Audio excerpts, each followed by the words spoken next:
Morning বন্ধুরা, সবাই কেমন আছো? আমার বন্ধুরা আশা করি সবাই খুব ভালো আছো। মামুনি ব্লগ চ্যানেলে তোমাদের অনেক অনেক স্বাগত। সবাইকে স্বাগত জানিয়ে চলে আসলাম আজকে নতুন দিনে নতুন একটা ব্লগ নিয়ে। তো বন্ধুরা, আজকে হলো শ্রাবণ মাসের প্রথম সোমবার। আর আজকে হলো এই শ্রাবণ মাসের প্রথম সোমবার। প্রত্যেক বছরই আমি একই রকমভাবে উপোস করে বাবা ভোলানাথের মাথায় জল ঢালি। তো আমার বন্ধুরা কে কে শ্রাবণ মাসের প্রথম সোমবার জল ঢেলেছো বাবা ভোলানাথের, অবশ্যই কমেন্ট করতে ভুলবে না। আর আমি দেখো আজকের দিনে তো পুরো নিরামিষ একদম। আর বাবার সোমবার, আরও তার মধ্যে হলো শ্রাবণ মাসের প্রথম সোমবার, আমরা প্রত্যেক বছরই নিরামিষ খাই। তো বন্ধুরা, আমি কাল রোববার থেকেই নিরামিষ খাচ্ছি, যেহেতু আমি প্রথম সোমবার যখন উপোসটা করি তখন আগের দিন আমি পুরো নিরামিষ সিদ্ধ ভাত খেয়েই উপোসটা করি। তো আজকে হলো শ্রাবণ মাসের সোমবার, তো তাড়াতাড়ি করে সকালে আশিপাশি কাজ সেরে আমি নিরামিষ রান্নাটা আগে কমপ্লিট করে নিচ্ছি, তারপরে চলে যাব পুজো দিতে। তো বাবা ভোলানাথ আমার ঘরেই আমি জল ঢালি। তোমরা প্রত্যেক বছরই আমার ভিডিওতে দেখেছো বাবা ভোলানাথের বাড়িতেই আমার প্রতিষ্ঠান করা আছে। তো এখানেই আমার ভাগ্নি আসবে আর বাড়ির বৌমারা যা সবাই মিলে আমরা একই সাথে বাড়িতেই জল ঢালি। তো নিরামিষ আজকে কী রান্না করব সেটাই ভেবে পাচ্ছিলাম না, বাড়িতে যা ছিল সেটাই আজকে রান্না করলাম। তো ডাল করে নিলাম, আর এপাশে বেগুন ভাপা করব। তো বেগুনটা আমি ভাপাটা একদম সিম্পলভাবে করছি, জিরে ভাজা দিয়ে করব। আর এ পাশে বেগুনটা দেখো কষিয়ে বসিয়ে দিচ্ছি। তো বন্ধুরা, তোমরা কিন্তু এই ভিডিওটা একটু দেরি করেই পাবে, কেননা আমার ভীষণ ফোনের প্রবলেম হচ্ছে, একটু অসুবিধা হচ্ছে, এডিট করতে পারছি না। তো তোমরা কিন্তু একদমই মিস করবে না, ভিডিওটা অবশ্যই দেখার অনুরোধ রইল সবাইকে। আর সবার প্রথমেই তোমাদেরকে আগেই জানাচ্ছি, যদি ভিডিওটা ভালো লাগে লাইক কমেন্ট করে শেয়ার করে দিও একটু। চলো ভিডিওটা শুরু করা যাক। তো আমি একদম স্নান টান করে আবার সকালে তো একবার স্নান করেছিলামই, ফের রান্না করে আবার স্নান করে চলে এসেছি পুজোর। তো পুজো করতে বসে পড়েছি বন্ধুরা। এদিকে আমি পুরো গুছিয়ে নিয়েছি পুজোর, আর আমার ভাগ্নিও চলে এসছে, আর এপাশে সবাই বাড়ির বৌমারাও সব রেডি হয়ে গেছে। তো চলো পুজোটা শুরু করছি।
তো বন্ধুরা, এবছরে 4টে সোমবার পড়েছে, বাবার মাথায় জল ঢালতে পারবো। তো আগামী যে বছর গেল বছর 5টা সোমবার পড়েছিল, 5টা সোমবার আমরা জল ঢালতে হয়েছিল বাবার মাথায়। তো এবছরে কিন্তু 4টেই পড়েছে। তো প্রত্যেক সপ্তাহে আমি বাবা ভোলানাথের মাথায় জল ঢেলেছি, আর তোমরা ভিডিও দেখেছো। তো এবছরও সেই একই রকমই বাবা ভোলানাথের মাথায় জল ঢালবো, আর তোমরা প্রত্যেক সোমবারই ভিডিওই দেখতে পাবে। তো বন্ধুরা, ভগবান বাবা ভোলানাথ আমাকে যেরকম জুটিয়েছে, আমি সেরকম ছোট আয়োজন করে বাড়িতে পুজো দিয়েছি বাবার। তো মনে ভক্তি থাকলে বন্ধুরা কখনো বাইরে মন্দিরে যেতে হয় না, বাড়িতে ভক্তিভাবে বাবাকে ডাকলেই বাবা অবশ্যই সাড়া দেবে।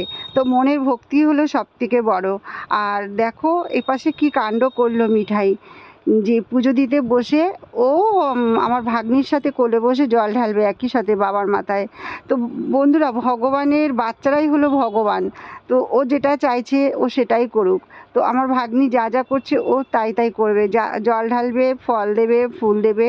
তো এত ভালো লাগছে দেখে, তোমরা দেখেও অবাক হয়ে যাবে যে এত সুন্দর ছোট্ট একটু বাচ্চা ও বাবার মাথায় কী সুন্দর জল ঢাললো। তো বন্ধুরা ভিডিওটা কিন্তু তোমরা পুরো দেখো, আর সবাইকেই বলছি যদি ভালো লাগে তোমরা অবশ্যই কিন্তু লাইক কমেন্ট শেয়ার করে দিও। আর প্রত্যেক সোমবার ভিডিও পাবে, একটু দেরি করে এই ভিডিওটা দেব, কিন্তু তোমরা ভিডিওটা মিস করো না, অবশ্যই দেখো।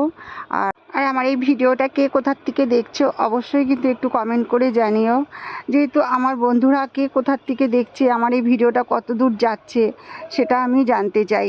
তাই আমার বন্ধুদের কাছে একটাই রিকোয়েস্ট, যে কে কোথার থেকে দেখছো আমার এই ভিডিওটা অবশ্যই কিন্তু কমেন্ট করে একটু জানিও। সবাইকে আমি ধন্যবাদ জানানোর চেষ্টা করব।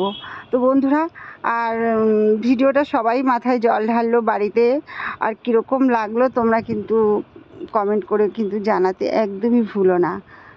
তো ছোটোর মধ্যেই ভিডিওটা করলাম বন্ধুরা, চলো সবাইকে এখানেই ভিডিওটা রাখছি। পুজো কমপ্লিট হলো। ওং নমঃ শিবায়, নমো নমঃ। সবাই একবার করে বলো টাটা, সবাইকে সুস্থ থেকো।